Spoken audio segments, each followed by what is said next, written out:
Hey everyone, I'm Joe Limone. All right, so I love to travel. I always wanted to travel when I was young. I grew up in a blue-collar family, so we didn't get a chance to take a lot of flights. But there were a couple, two or three, that we took. And my mom is the disciplinarian in the house, and what she would do with three boys is she would line us up against the wall before we got to the airport and said, if you whine, if you cry, if you speak on the plane, I will kill you. And it was funny because on those, 4 or 5 flights, the flight attendants would say, wow, your boys are so well behaved, because we were scared shitless. We wouldn't dare talk or do anything. So I didn't get a chance to really travel a lot until I got into college, and you do the spring break thing and you go away, and I really enjoyed it. We went to some great places. And then when I got into work, I started traveling a lot for work. And back then, you didn't see a lot of families flying. It was mostly business people.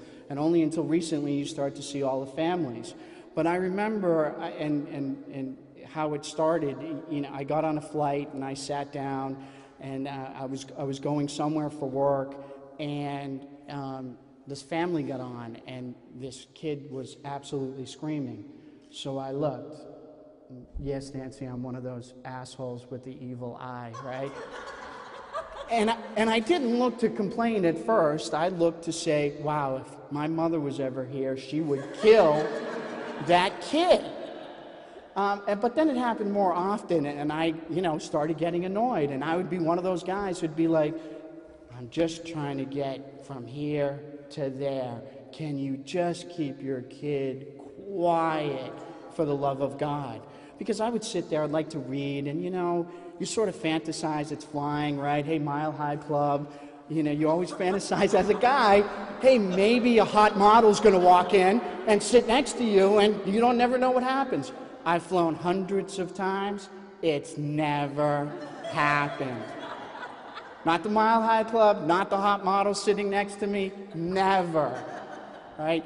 So I end up getting married, and my wife and I like to travel. So we like to travel, and we traveled very well, and, I'd give the typical evil eye, like, oh, God, shut the kid up.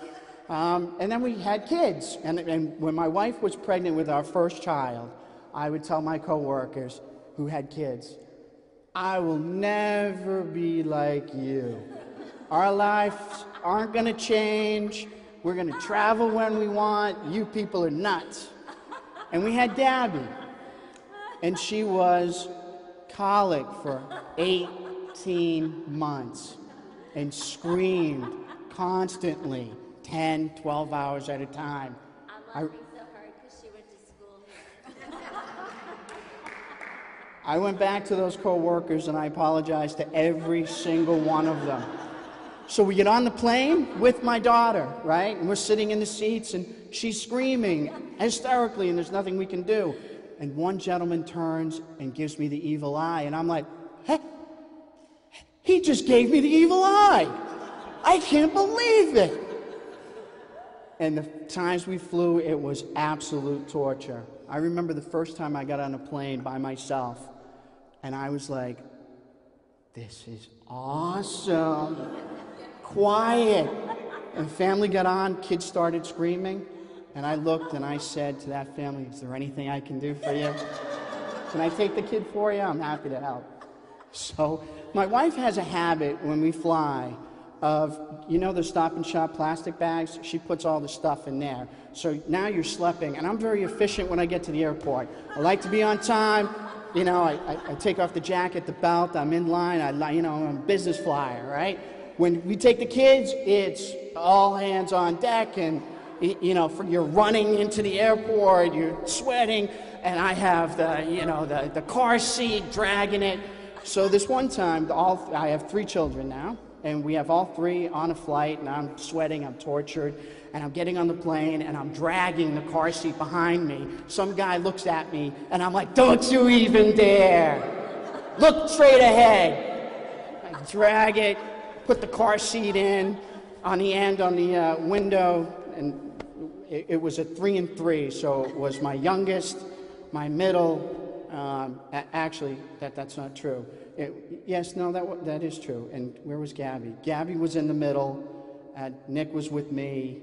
And it ended up switching where my youngest was on my wife's lap and my two others were next to her. And I was alone on the aisle next to my wife.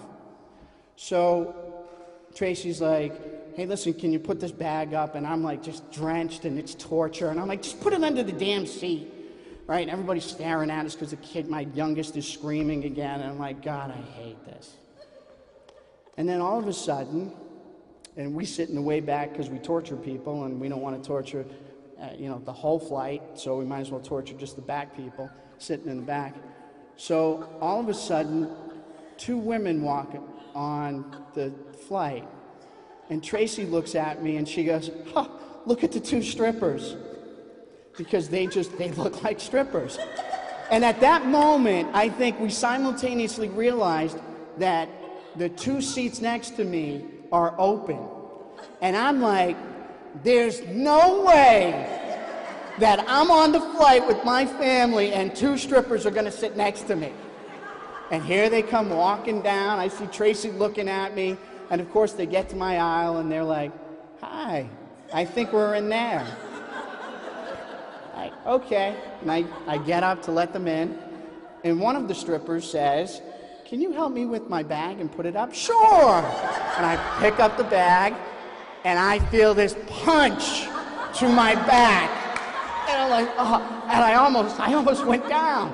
So they sit down and I sit down next to them and I'm like, just look straight ahead, look straight ahead, look straight ahead. And so I said, maybe they'll put their headphones in and it'll be all good. And of course they want to chat me up, right? Oh, you live in New York? What do you do? And I'm having a conversation and I get the, hey, can I have the burp rag in the bag?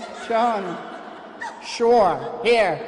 Right? And then my youngest daughter's starting to scream, and she's very young, and we're bottle feeding her, and I'm trying to, chat with these ladies, and Tracy's getting really ticked at me.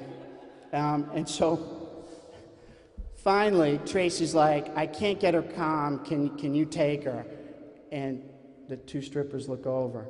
Oh, that's your family. Yes. Actually, I said, mm-hmm. And Tracy said, was that a yes? And I'm like, yes. So I take Frankie in my arms, and the strippers look at me and say, oh, we're nannies. We were just on a trip together and we're going back. And so I can't get Frankie to stop crying. And I'm like, do you want to try? And the one sitting next to me says, oh no, we don't deal with infants. So Tracy looks over and says, well, how old are the kids, 30? So things finally settle down. I finally have Frankie calm, and she's on me, and she has the bottle, and she falls asleep, and so do the two stripper nannies. So the bottle was hanging over my shoulder, and I didn't know it started to leak on the stripper, like right here. So she feels the formula on her, and she wakes up, and she's like mortified. And so I get the burp rag, and I start wiping it on her breast. I'm just like, not intentional, just trying to help her. And she's horrified, she's starting to scream, and she's like, oh my God, is that breast milk? And she gets up, pushes me aside, and runs down to the lavatory. And I'm looking down at her, and then I feel the eyes on me. And I turn across the aisle, and there's Tracy, and she's like, so is this what you do on business trips? Thank you.